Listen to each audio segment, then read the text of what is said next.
എല്ലാവർക്കും വിശംസയായിക്ക് സ്തുതിയായിരിക്കട്ടെ. എപ്പോഴും സ്തുതിയായിരിക്കട്ടെ. അപ്പോൾ ഒത്തിരി സന്തോഷമുണ്ട് നമ്മുടെ ഈ ഒരു പ്രോഗ്രാമിൽ നിങ്ങളോടൊപ്പം ആയിരിക്കുവാനായിട്ട്. ഹോളി ഫോമിന്റെ നേതൃത്വത്തിലുള്ള ഈ ബെത്ലഹേം ഈ ഒരു കൂട്ടായ്മയിൽ പ്രത്യേകിച്ച് നമ്മൾ തിരുനാളിന് ഏറ്റവും വലിയ തിരുനാളിൽ ഒന്നായ നമ്മുടെ ക്രിസ്മസിനുള്ള ഒരുക്കത്തിലാണ്. തീർച്ചയായിട്ടും ഈസ്റ്റർ കഴിഞ്ഞാൽ ഏറ്റവും പ്രധാനപ്പെട്ട ഒരു തിരുനാളാണ് ക്രിസ്മസ്. കാരണം ക്രിസ്തുവിന്റെ മനുഷ്യാവതാരം നമ്മൾ ധ്യാനിക്കുന്ന ഒരു സമയമാണ്. അപ്പോൾ ഒത്തിരി സന്തോഷമുണ്ട് ഈ ഒരു സമയത്ത് നിങ്ങളുമായിട്ട് കുറച്ച് സമയം വചനം പങ്കുവെക്കുവാനായിട്ട്, കുറച്ച് ആശയങ്ങൾ പങ്കുവെക്കുവാനായിട്ട് അവസരം ലഭിച്ചതിന് ഒത്തിരി സന്തോഷത്തോടെ ഷിജി ചേട്ടനെ ഞാൻ നന്ദി പറയുകയാണ്. കുറച്ച് നാളെ ആയുള്ള ഷിജി ചേട്ടനെ പരിചയപ്പെട്ടത് എനിക്ക് സന്തോഷം തോന്നി. കുറെ അധികം ലേ പീപ്പിൾ നമ്മുടെ സഭയ്ക്ക് വേണ്ടി ജീവിതം ഒഴിഞ്ഞു വെച്ചുകൊണ്ട് പ്രവർത്തിക്കുന്ന ഒത്തിരിയേറെ ആൾക്കാരുണ്ട് എന്നറിയാൻ സാധിച്ചതിൽ അതിലൊരു വ്യക്തിയാണ് ഷിജി ചേട്ടൻ എന്നറിയാൻ സാധിച്ചതിലൊക്കെ ഒത്തിരി സന്തോഷം, ഒത്തിരി സ്നേഹം. അപ്പം നിങ്ങൾ ഈ ഒരു കൂട്ടായ്മ വളരെ കൃത്യമായിട്ട് പ്രാർത്ഥിക്കുകയും ഒരുമിച്ച് ചേരുകയും ചെയ്യുന്നൊരു കൂട്ടായ്മയാണ് എന്ന് എനിക്കറിയാം. ഇതിലെ 1-2 പ്രാവശ്യമൊക്കെ ജോയിൻ ചെയ്യുവാനായിട്ടൊക്കെ എനിക്ക് സാധിച്ചിട്ടുണ്ട്. ഒത്തിരി സന്തോഷമുണ്ട്. ഇപ്പം ഞാൻ ഇന്ന് എന്നോട് ഷിജി ചേട്ടൻ ടോപ്പിക് തന്നെ പറഞ്ഞിരുന്നു, നമ്മുടെ കുടുംബം വിശ്വാസ പരിശീലനത്തിന്റെ അടിത്തറ ആണ് എന്നുള്ള ഒരു ആശയം, ആ ഒരു കാര്യമാണ് പങ്കുവെക്കാനായിട്ട് എന്നോട് പറഞ്ഞിരിക്കുന്നു. ഞാൻ നിങ്ങളുമായിട്ട് വലിയ വലിയ വലിയ ദൈവശാസ്ത്രമൊന്നുമല്ല പങ്കുവെക്കുവാനായിട്ട് ആഗ്രഹിക്കുന്നത്. എൻ്റെ വ്യക്തിപരമായ ചില അനുഭവങ്ങൾ മാത്രമാണ് ഞാൻ പങ്കുവെക്കുവാനായിട്ട് ആഗ്രഹിക്കുന്നത്. അപ്പൊ ആദ്യമേ ഞാൻ എല്ലാവരോടും ഒന്ന് ചോദിക്കുകയാണ്, നമുക്കൊന്ന് എല്ലാവരും ഒന്ന് അല്പസമയം ഒന്ന് കണ്ണടച്ചിരിക്കാവോ? എല്ലാവരും ഒന്ന് കണ്ണുകളടയ്ക്കുക. നിങ്ങളായിരിക്കുന്ന ഇടങ്ങളിൽ ആയിരുന്നു കൊണ്ട് അല്പസമയം കണ്ണുകളടച്ച് വന്നിരിക്കുക. ഒന്ന് മനസ്സിലേക്ക് കൊണ്ടുവരിക. നിങ്ങൾക്ക് അറിയാവുന്ന ഈശോയുടെ രൂപം ഒന്ന് മനസ്സിലേക്ക് കൊണ്ടുവരിക. ഈശോയുടെ രൂപം എല്ലാവരും മനസ്സിലേക്ക് കൊണ്ടുവരിക.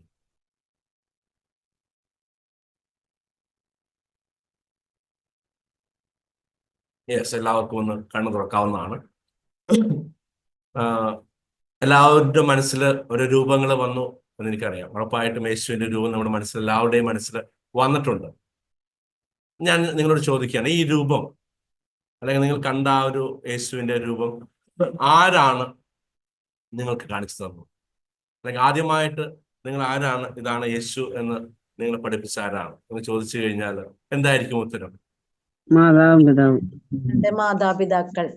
മാതാപിതാക്കൾ. യെസ്, ഒട്ടുമിക്കവരും ഒരു 95% ആൾക്കാരും പറയും ഒന്നെങ്കിൽ എൻ്റെ അമ്മ, അല്ലെങ്കിൽ എൻ്റെ വല്യമ്മച്ചി, എൻ്റെ വല്യപ്പച്ചൻ, എൻ്റെ അപ്പച്ചൻ. തീർച്ചയായിട്ടും നമ്മുടെയൊക്കെ വിശ്വാസം തുടങ്ങുന്നത് നമ്മുടെ കുടുംബത്തിൽ നിന്നാണ്. പ്രത്യേകിച്ച് നമ്മുടെ അമ്മയിൽ നിന്ന് അല്ലെങ്കിൽ അപ്പച്ചനിൽ നിന്ന്, വല്യമ്മച്ചി, നമ്മുടെ കുടുംബത്തോടെ ഏറ്റവും അടുത്തിരിക്കുന്ന വ്യക്തികളിൽ നിന്നാണ് നമ്മുടെ വിശ്വാസമൊക്കെ ആരംഭിക്കുന്നത്. ഞാൻ എൻ്റെ ജീവിതത്തിലേക്ക് നോക്കുമ്പോൾ ഞാൻ കുറച്ച് എക്സ്പീരിയൻസ് മാത്രം ഷെയർ ചെയ്യാനായിട്ട് ആഗ്രഹിക്കുകയാണ്. ഞാനിന്നൊരു വൈദികനാണെങ്കിൽ, ഞാൻ വിശ്വാസിയാണെങ്കിൽ, ഞാൻ ദൈവത്തിൽ ആശ്രയിച്ച് ജീവിക്കുന്നുണ്ട് എങ്കിൽ ഉറപ്പായിട്ടും എനിക്ക് പറയുവാനായിട്ട് സാധിക്കും അതെൻ്റെ അമ്മ കാരണമാണ്.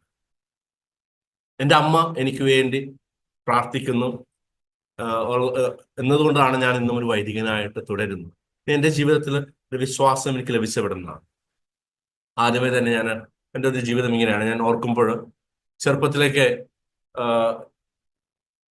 ഇപ്പോൾ എൻ്റെ കുടുംബത്തിൽ ഒരു ഇടത്തരം കുടുംബത്തിൽ നിന്ന വ്യക്തിയാണ്. അപ്പച്ചനും അമ്മച്ചയും വളരെ വലിയ വിശ്വാസമുള്ള വ്യക്തികളാണ്. കുടുംബത്തിൽ വൈദികരും സന്യസ്തരും ഒക്കെ ഉള്ള ഒരു കുടുംബമാണ് എൻ്റെ അമ്മയുടെ കുടുംബം. എൻ്റെ അപ്പച്ചൻ എൻ്റെ ചെറുപ്പകാലം മുതൽ ഞാൻ കാണുന്നത് എപ്പോഴും ദേവാലയത്തിൽ പോവുകയും പ്രാർത്ഥിക്കുകയും പള്ളിക്കാര്യങ്ങളിലൊക്കെ പ്രാധാന്യം കൊടുക്കുന്ന വ്യക്തിയായിട്ടാണ് ഞാൻ കണ്ടു വളർന്നു വന്നിരിക്കുന്നത്. ഞാൻ എൻ്റെ അപ്പച്ചനെ കുറിച്ച് ഓർക്കുമ്പോൾ ഞാൻ എഴുന്നേറ്റ് വരുമ്പോൾ കാണുന്നത് അപ്പച്ചൻ പറമ്പിൽ പണിയെടുക്കുന്നതായിരിക്കാം. അപ്പോൾ കുറേ നാൾ ഞാൻ അങ്ങനെയാണ് കണ്ടിരുന്നത്.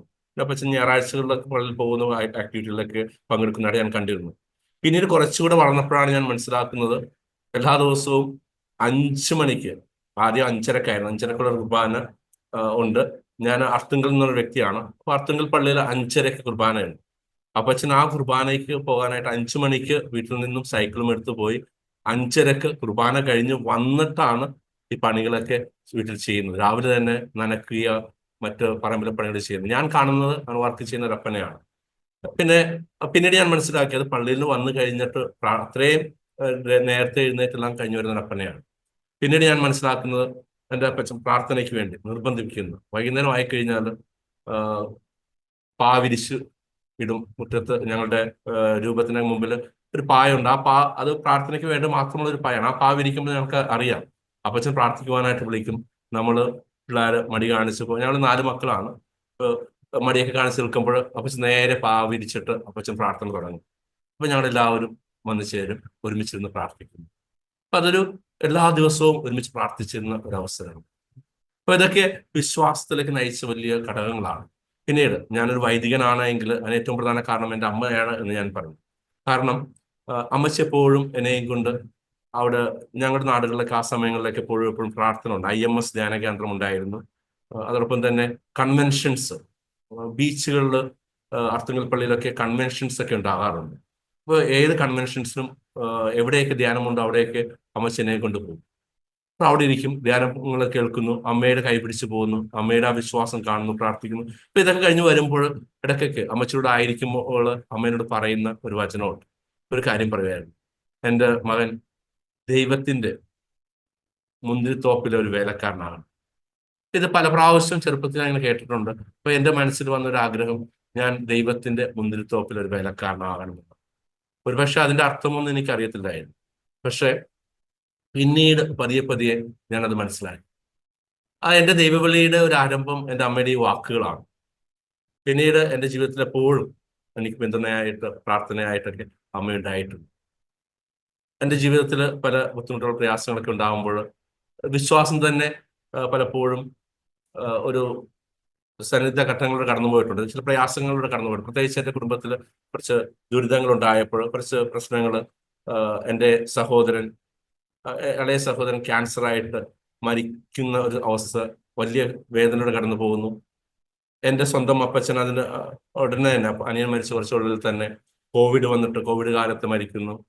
അപ്പൊ ആരും കൂടെ ചെല്ലുവാനായിട്ട്, ശുശ്രൂഷിക്കുവാനായിട്ടൊക്കെ ഇല്ലാതെ, അല്ലെങ്കിൽ ഒന്ന് അടക്കുവാനായിട്ട് ശവസംസ്കാരം പോലും കൃത്യമായിട്ട് നടക്കാൻ പറ്റാതെ. എൻ്റെ അപ്പച്ചൻ പള്ളിയിൽ വലിയ കൈക്കാരനും വലിയ വ്യക്തിയൊക്കെയായിരുന്നു. പക്ഷെ അപ്പച്ചൻ്റെ മരണം സമയത്ത് ആരും പങ്കെടുക്കാനില്ല. അമ്മച്ചിക്ക് പോലും പങ്കെടുക്കുവാനായിട്ട് സാധിക്കുന്നില്ല. ഞാൻ വളരെ കഷ്ടപ്പെട്ട് ആണ് ഞാൻ പങ്കെടുത്തത്. അത് എനിക്കൊരു കുപ്പായം പോലും ഇടാൻ പറ്റാതെ, വെറും PP കിറ്റിന് മുകളിൽ ഒരു ഊരാല മാത്രം ഇട്ടുകൊണ്ടാണ് അത് സംസ്കാരം എന്ന് പറയുന്നത്. അത് ദഹിപ്പിക്കുകയാണ് ചെയ്തത്. അത് വളരെ ചെറിയ 1-2 പ്രാർത്ഥന മാത്രമേ എനിക്ക് ചൊല്ലുവാൻ സാധിച്ചു. ഞാനും കോവിഡ് ആയിട്ട് കഷ്ടപ്പെടുന്ന ഒരു സമയം, എല്ലാവരും നമ്മളെ മാറ്റി നിർത്തുന്ന ഒരു സമയം, ആരും വരാൻ ഇല്ലാതെ ഉള്ള അങ്ങനെ ഒരു സമയത്തിലൊക്കെ വളരെ വിഷമത്തിലൂടെ കടന്നു പോയിട്ടുണ്ട്. പക്ഷെ അപ്പോഴൊക്കെ എൻ്റെ അമ്മയുടെ വിശ്വാസം ആണ് എന്നെ ബലപ്പെടുത്തിയത്. അമ്മച്ചി പലപ്പോഴും പറഞ്ഞത് ഇതൊക്കെ ദൈവ പദ്ധതിയാണ്. ദൈവത്തിൻ്റെതായ പദ്ധതികളുണ്ട്. അമ്മയ്ക്ക് ഒരു ഒത്തിരി വിശ്വാസം, പ്രതീക്ഷയൊക്കെ ഉണ്ടായിരുന്നു ജീവിതത്തെക്കുറിച്ചൊക്കെ. പക്ഷെ അതൊക്കെ തകർന്നപ്പോഴും വിശ്വാസത്തിൽ ഉറച്ചു നിന്നു. ഒരുപക്ഷെ അതാണ് എന്നെ കൂടുതലായിട്ട് ശക്തിപ്പെടുത്തിയത്. എൻ്റെ വിശ്വാസം തകർന്ന നിമിഷങ്ങളിൽ എൻ്റെ അമ്മയുടെ, എൻ്റെ കുടുംബത്തിന്റെ വിശ്വാസം, അത് എന്നെ മഹത്വപ്പെടുത്തിച്ചു. എനിക്ക് മുമ്പോട്ട് പോകാനായിട്ട് എന്നെ സഹായിച്ചു. പ്രിയമുള്ളവരെ, നമ്മൾ ഇന്ന് ഞാൻ നിങ്ങളുമായിട്ട് പങ്കുവെക്കുവാനത് തന്നെയാണ്, നമ്മുടെ വിശ്വാസം അത് കുടുംബത്തിൽ നിന്നാണ് ഉണ്ടാകുന്നത്. ഇനി ഒരു കുടുംബം എന്ന് പറയുമ്പോൾ എന്താണ്? അതിന് നമ്മൾ ചിന്തിക്കണം, ഒരു മനുഷ്യന്റെ വളർച്ചയുടെ ഏറ്റവും പ്രധാന കാലഘട്ടം എന്ന് പറയുന്നത് ഏതാണ് എന്ന് ചോദിച്ചു കഴിഞ്ഞാൽ, ആധുനിക മനഃശാസ്ത്രം പറയുന്നത്, ഒട്ടുമിക്ക മനഃശാസ്ത്ര വിദഗ്ധരും ശാസ്ത്രജ്ഞരും പറയുന്നത്, ഗർഭസ്ഥാവസ്ഥയിൽ 3 മാസം മുതൽ, ഗർഭിണിയാവുന്ന അവസ്ഥയിൽ 3 മാസം മുതൽ ഒരു 7 വർഷം വരെയുള്ള കാലഘട്ടങ്ങൾ. 7 വയസ്സ്, ഒരു കുട്ടിയുടെ 7 വയസ്സ് അല്ലെങ്കിൽ 8 വയസ്സിനുള്ളിൽ ഒരു വ്യക്തിയുടെ സ്വഭാവ രൂപീകരണം, അവന്റെ ഭൗതിക വളർച്ച, ഇതെല്ലാം പൂർത്തിയായി എന്നുള്ളതാണ്. പിന്നെ അങ്ങോട്ട് ചെറിയ ചെറിയ അഡീഷൻ മാത്രമാണ് സംഭവിക്കുന്നത്.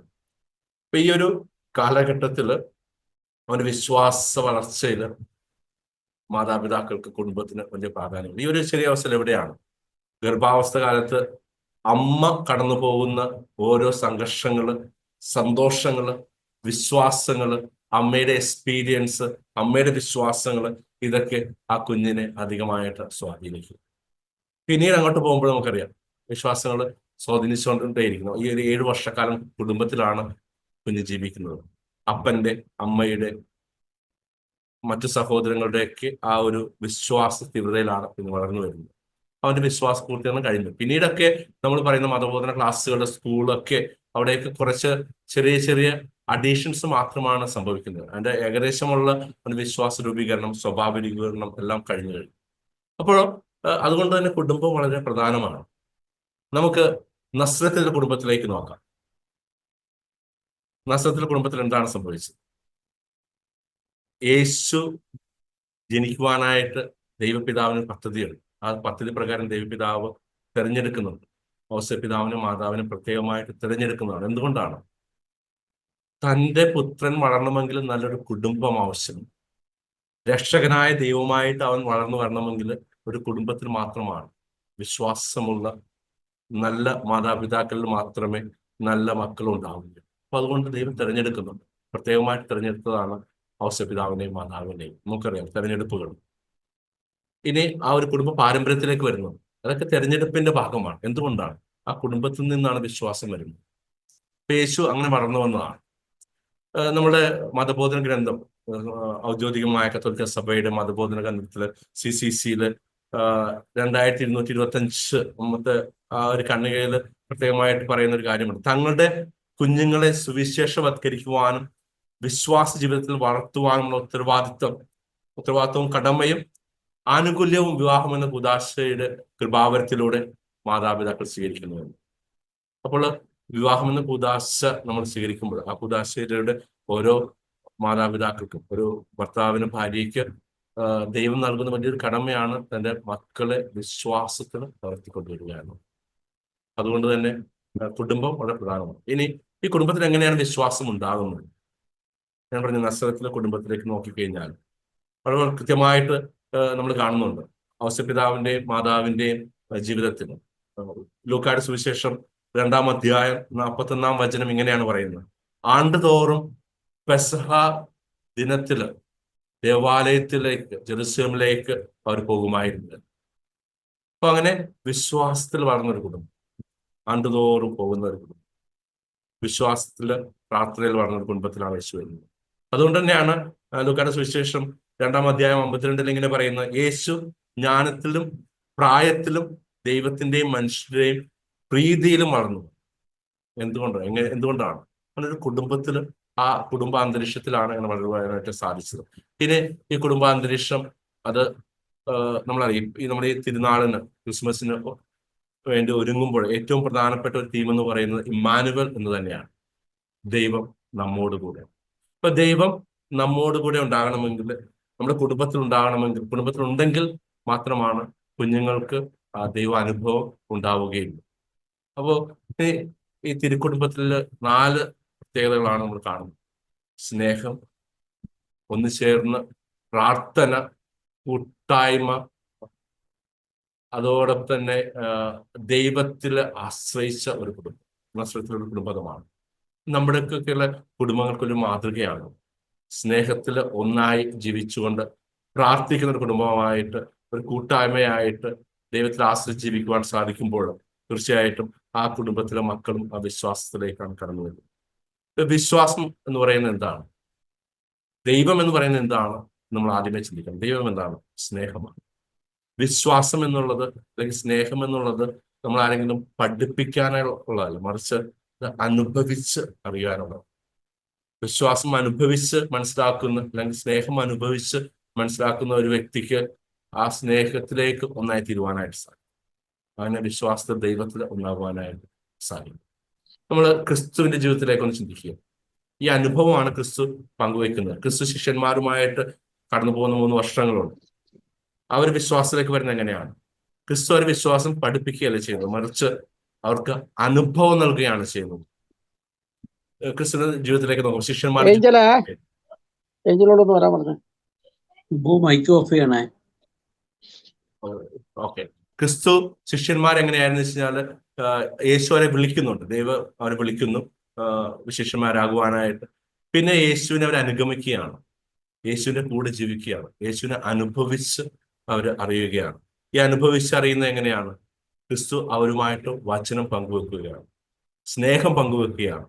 ആ സ്നേഹത്തില് അപ്പമായിട്ട് മാറിക്കൊണ്ട്, സ്വയം അപ്പമായി മാറിക്കൊണ്ട് തന്നെ തന്നെ പകുത്ത് പിളർത്തി അപ്പമായിട്ട് തന്റെ ശിഷ്യന്മാർക്ക് നൽകുകയാണ്.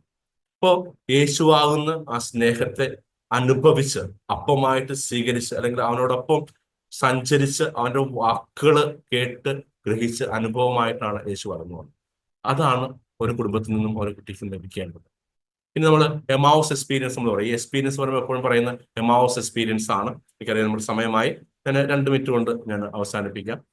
എമാവുസ് എക്സ്പീരിയൻസ് ആണ്. എമാവുസ് എക്സ്പീരിയൻസ് 4 ഘടകങ്ങളാണ് പറയുന്നത്. എക്സ്പീരിയൻസിന്റെ 4 ഘടകങ്ങളാണ്. അനുഭവം എന്ന് പറയുന്നത് എന്താണ്? ആദ്യമായിട്ട് കണ്ടുമുട്ടണം. നമ്മൾ ക്രിസ്തുവിനെ കണ്ടുമുട്ടേണ്ടതായിട്ടുണ്ട്, വഴിയരികിൽ കണ്ടുമുട്ടുന്നത്. നമ്മുടെ കുടുംബത്തിലെ ക്രിസ്തുവിനെ കണ്ടുമുട്ടുവാനായിട്ട് നമുക്ക് സാധിക്കണം. നമ്മുടെ മക്കള് നമ്മുടെ കുടുംബത്തിൽ ദൈവത്തിനെ കണ്ടുമുട്ടുവാനായിട്ട് സാധിക്കും.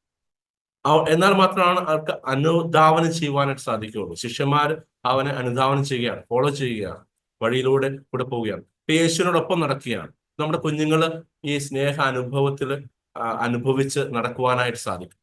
കുടുംബ കൂട്ടായ്മയില്, കുടുംബ സ്നേഹത്തില്, പ്രാർത്ഥനയിലൊക്കെ നടത്തുവാനായിട്ട് സാധിക്കും. അവർ വചനം പങ്കുവെക്കണം. ക്രിസ്തു ശിഷ്യന്മാർക്ക് വചനം പങ്കുവെച്ചു കൊടുക്കുന്നുണ്ട്. എമ്മാവുസ് യാത്രയിൽ അവൻ വചനം അവർക്ക് പങ്കുവെക്കുന്നുണ്ട്. വചനം പങ്കുവെക്കുന്നു. അവസാനം അവന് അപ്പം മുറിക്കുന്നു. അപ്പൊ അപ്പം മുറിക്കുമ്പോഴാണ് അവൻ ആ അനുഭവം അവർക്കുണ്ടാകുന്നത്. യേശുവിലെ വിശ്വാസത്തിലേക്ക് അവർ കടന്നു വരുന്നത്. അപ്പൊ ആ ഒരു അനുഭവത്തിലൂടെ കടന്നു പോകാനായിട്ട് സാധിക്കും. യേശുവിനെ കുടുംബത്തിൽ കണ്ടുമുട്ടുവാനായിട്ട് നമ്മുടെ മക്കൾക്ക് സാധിക്കണം. അവര് അനുധാവനം ചെയ്യണം. അത് അനുധാവനം ചെയ്യുമ്പോൾ നമ്മൾ വചനം അവരുമായിട്ട് പങ്കുവെക്കണം. അപ്പം മുറിക്കണം. നമ്മൾ സ്വയം അവർക്ക് മുറിച്ച് നമുക്ക് നൽകേണ്ടതായിട്ടുണ്ട്. ആദ്യ ശിഷ്യന്മാർ കൂട്ടായ്മ നമുക്കറിയാം. കുടുംബം എന്നാണ് പറയുന്നത്. ഓരോ കുടുംബവും ഒരു ചെറിയ സഭയാണ്. അപ്പൊ ആദ്യ ശിഷ്യന്മാർ ഭവനങ്ങളാണ് കൂടിയിരുന്നത്. ആദ്യ ശിഷ്യന്മാരുടെ ആ കൂട്ടായ്മയെ പറ്റി പറയുമ്പോൾ 4 കാര്യങ്ങൾ അവിടെയും പറയപ്പെടുന്നുണ്ട്. എന്താണ്? കൂട്ടായ്മ, പ്രാർത്ഥന, വചനം പങ്കുവെക്കുക, അപ്പം മുറിക്കുക. ഈ 4 കാര്യങ്ങളാണ് ആദിമസഭയിൽ സംഭവിച്ചുകൊണ്ടിരുന്നത്. കൂട്ടായ്മ ഉണ്ടായിരുന്നത്. ഒന്നിച്ചേർന്ന് ഒരുമിച്ച് ഒരു മനസ്സായിട്ട് അവർ വന്നു. ആ ഒരു മനസ്സായിരുന്നുകൊണ്ട് അവർ പ്രാർത്ഥിക്കുന്നുണ്ട്. പ്രാർത്ഥനയിൽ അവർ ഒന്നാവുകയാണ്. വചനം പങ്കുവെക്കുകയാണ്. പരസ്പരം അപ്പോസ്തലന്മാര് തങ്ങളുടെ ചുറ്റുമുള്ള അവർക്ക് വേണ്ടി, ആദിമ ക്രൈസ്തവർക്ക് വേണ്ടി അവരുമായിട്ട് വചനം പങ്കുവെക്കുന്നുണ്ട്, അപ്പം മുറിക്കുന്നുണ്ട്. അപ്പൊ നമ്മുടെ കുടുംബങ്ങളിലൊക്കെ ഇത് സംഭവിക്കുന്നുണ്ട്. നമ്മൾ കൂട്ടായ്മയുണ്ടോ? എത്രമാത്രം നമ്മുടെ കുടുംബങ്ങൾ ഒരുമിച്ച് കൂടുന്നുണ്ട്? ഒരുമിച്ച് കൂടുന്ന സമയങ്ങൾ എത്രമാത്രമുണ്ട്? പ്രാർത്ഥിക്കുവാനായിട്ട് ഇന്ന് നമ്മൾ സമയം കണ്ടെത്തുന്നുണ്ട് കുടുംബങ്ങളിൽ. ഇന്ന് ഞാൻ ഒരു വ്യക്തിയുമായിട്ട് സംസാരിക്കുകയായിരുന്നു, ഒരു ഡീക്കൻ. അദ്ദേഹം എന്നെ ഓർഡിനേഷൻ വിളിക്കുവാനായിട്ട് വന്നതാണ്. അദ്ദേഹം പറഞ്ഞതാണ്, അദ്ദേഹം അടുത്തിടയിൽ കാറ്റഗിസം പഠിപ്പിക്കുന്ന ഒരു കുട്ടിയോട് ചോദിച്ചപ്പോൾ വീട്ടിൽ കുടുംബ പ്രാർത്ഥനയില്ല, ഒരിക്കലും ചൊല്ലാറില്ല. വല്ലപ്പോഴുമൊക്കെ അമ്മായിയമ്മ വരുമ്പോൾ ചൊല്ലുമെന്നാണ് ഈ കുട്ടിയുടെ അമ്മ പറഞ്ഞതെന്ന് പറയും. അപ്പൊ അങ്ങനെയുള്ള കുടുംബങ്ങളിൽ എങ്ങനെ ക്രിസ്താനുഭവം ഉണ്ടാകും? അല്ല, മക്കളുമായിട്ട് വചനം പങ്കുവെക്കുവാനായിട്ട് നമുക്ക് സാധിക്കുന്നു. ഇനി അപ്പം മുറിക്കുക എന്ന് പറയുന്നത്, തീർച്ചയായിട്ടും നമ്മുടെ കുടുംബങ്ങളിൽ എത്രമാത്രം ഇന്ന് അപ്പം ഭക്ഷണം കഴിക്കുവാനായിട്ട് നമ്മൾ ഒരുമിച്ച് കൂടുന്നുണ്ട്. മേശയ്ക്ക് ചുറ്റും ഒരുമിച്ച് കൂടുന്ന കുടുംബങ്ങൾ എത്രമാത്രമുണ്ട്? പ്രാർത്ഥിക്കുവാനായിട്ട് ഒരുമിച്ച് കൂടുന്ന കുടുംബം, മേശയ്ക്ക് ചുറ്റും ഒരുമിച്ച് കൂടുന്ന കുടുംബം തീർച്ചയായിട്ടും ഒന്നായിട്ട് ചെയ്യും. അപ്പോൾ ആ ഒരു ചിന്തയിലേക്ക് നമുക്ക് കൊണ്ടുവരാൻ ശ്രമിക്കാം. നമ്മുടെ കുടുംബങ്ങളൊക്കെ എത്രമാത്രം പ്രാർത്ഥിക്കുന്നതിൽ ഒരുമിച്ച് കൂടുന്നുണ്ട്? നമ്മുടെ കുടുംബങ്ങളിൽ എത്രമാത്രം സന്ധ്യാ പ്രാർത്ഥനകൾ നടക്കുന്നുണ്ട്? അപ്പം മുറിക്കുമ്പോൾ, അല്ലെങ്കിൽ നമ്മൾ ഭക്ഷണം ഒരുമിച്ച് ചേർന്ന് ഒന്നായിട്ട് എത്രമാത്രം കഴിക്കുവാനായിട്ട് സാധിക്കും ചിന്തിക്കാം. തീർച്ചയായിട്ടും അത് സാധിച്ചു കഴിഞ്ഞാൽ നമ്മുടെ കുടുംബങ്ങളിൽ നമ്മുടെ മക്കള് വിശ്വാസത്തിൽ വളരും. വിശ്വാസം ഒരിക്കലും പഠിപ്പിക്കാനായിട്ട് നമുക്ക് സാധിക്കത്തില്ല. അത് കുഞ്ഞുങ്ങൾ കണ്ട് അറിഞ്ഞ് മനസ്സിലാക്കിയെടുക്കുകയാണ് ചെയ്യുന്നത്. നമ്മൾ എത്രമാത്രം പ്രാധാന്യം വിശ്വാസത്തിന് കൊടുക്കുന്നുണ്ട് ചിന്തിക്കേണ്ടതായിട്ടുണ്ട്. നമ്മൾ വിശ്വാസ പരിശീലനത്തിൽ നമ്മൾ കുഞ്ഞുങ്ങളെ അയക്കാനാണോ, അതോ പ്രൈവറ്റ് ട്യൂഷന്, കോച്ചിങ് സെന്ററുകളൊക്കെ അയക്കാനായിട്ടാണോ നമ്മൾ പ്രാധാന്യം കൊടുക്കുന്നത്? നമ്മൾ പറയുന്നത് അല്ല കുട്ടികൾ പഠിക്കുന്നത്, മറിച്ച് നമ്മൾ പ്രവർത്തിക്കുന്നതാണ് അവർ പഠിച്ചെടുക്കുന്നത്. അപ്പോൾ ഇന്ന് സമയമായതുകൊണ്ട് ഞാൻ അവസാനിപ്പിക്കുകയാണ്. നമ്മളുടെ ഈ ഒരു 4 കാര്യങ്ങൾ ഞാൻ പറഞ്ഞ പല ഘട്ടങ്ങളിലും പ്രധാനമായിട്ടും ഒരു 4 കാര്യം അവസാനമായിട്ട് അടിവരയിട്ട് പറയാനായിട്ട് ആഗ്രഹിക്കുന്നത് കൂട്ടായ്മ ഉണ്ടാകട്ടെ നമ്മുടെ കുടുംബങ്ങളിൽ.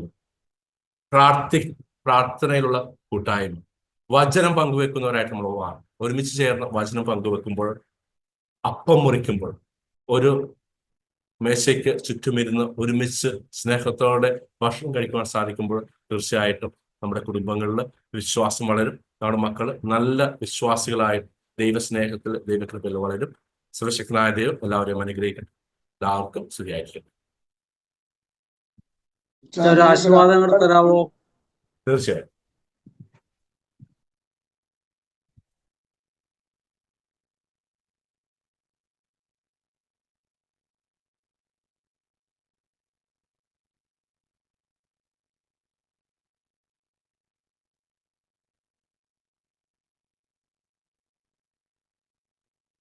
പിതാവായ ദൈവം കരങ്ങളിലേക്ക് ഈ കൂട്ടായ്മയെ ഞാൻ സമർപ്പിക്കുന്നു. ദൈവത്തിന് എല്ലാ കൃപയും അനുഗ്രഹവും ഇവരോടൊപ്പം ഉണ്ടായിരിക്കണമേ. ഇവരുടെ കുടുംബങ്ങൾ എന്നും അങ്ങയുടെ കൃപയാൽ അനുഗ്രഹത്താൽ നിറയ്ക്കണമേ. ദൈവസ്നേഹത്തിൽ വളർന്ന നല്ല മക്കളുള്ള നല്ല ഭവനങ്ങളായിട്ട് ഇവരുടെ കുടുംബങ്ങളെ അങ്ങ് വാർത്തെടുക്കണമേ.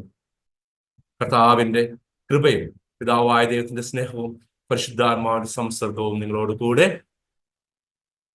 സർവശക്തനായ ദൈവം പിതാവും പുത്രനും പരിശുദ്ധാത്മാവും നിങ്ങളെല്ലാവരെയും സമൃദ്ധമായി അനുഗ്രഹിക്കട്ടെ. ദൈവത്തിന്റെ സ്നേഹത്തിലും കൃപയിലും അനുഗ്രഹത്തിലും പോകുവിൻ. ശരിയായിരിക്കും.